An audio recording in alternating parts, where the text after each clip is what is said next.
Was bringen Sie uns denn? Wir bringen kein Bild, sondern ein Buch.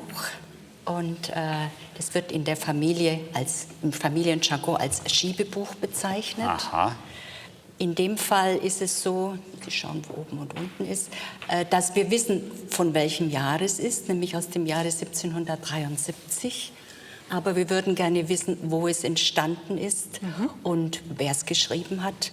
Und es gibt auch da noch den Hinweis auf 2 Schwestern, aus dem Kloster wahrscheinlich. Und die haben, glaube ich, in dem Buch vielleicht auch eine wichtige Bedeutung. Genau, also es ist ja schon mal ein wunderbarer Schuber.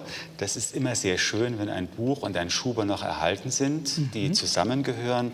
Wir sehen da mit Buntpapieren beklebt. Und ich habe auch hier beim Öffnen schon gesehen, dass vorn ein anderes Buntpapier eingeklebt ist. Also schon etwas, was das Ganze sehr schön und sicher auch sehr wertvoll für die Zeit gemacht hat. Und hier die erste Seite, die zeigt uns ja zum einen, dass es ein Buch ist, das handgeschrieben ist, ein Manuskript.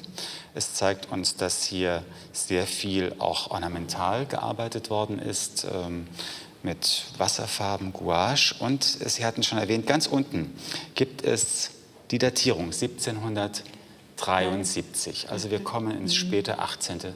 Jahrhundert. Sie hatten 2 Schwestern erwähnt. Ich glaube, die sind auf der ersten Seite auch schon genannt.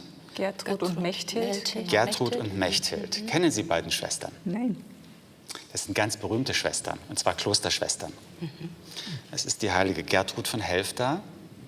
Helfta bei Eisleben, Sachsen-Anhalt heute. Im 13. Jahrhundert eines der bedeutendsten Frauenklöster, Zisterzienserinnen. Und die heilige Gertrudis und die heilige Mechthild von Hackeborn waren die Leuchttürme in diesem Kloster im 13. Jahrhundert, weil sie als Mystikerinnen galten. Sie hatten also mystische Visionen, haben ihre Gebete niedergeschrieben und die sind über die Zeiten, über das Mittelalter, vor allen Dingen in der Ordensgeistlichkeit, immer wieder weitergegeben worden. Aber ab dem 17. Jahrhundert wurden die auch gedruckt.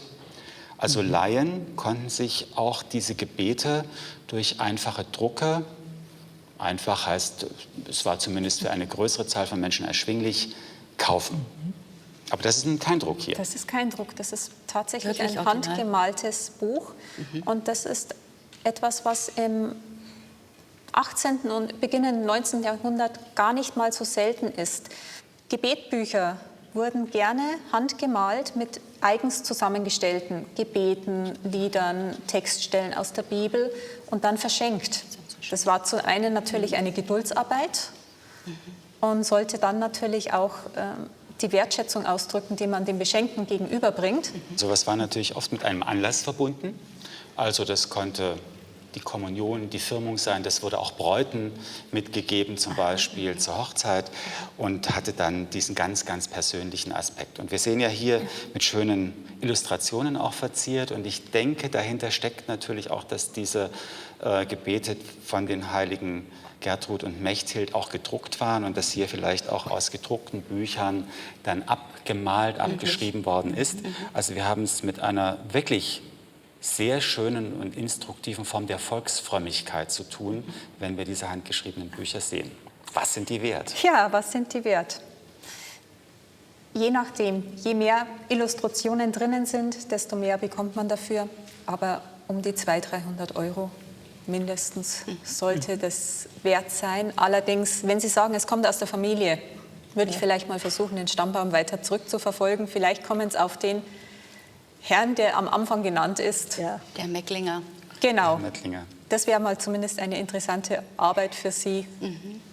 Also der Mecklinger vom Eckhof, haben wir herausgefunden, ist aus Schäfstall gewesen, Ja. oder das ist Lokalisation Schäfstall.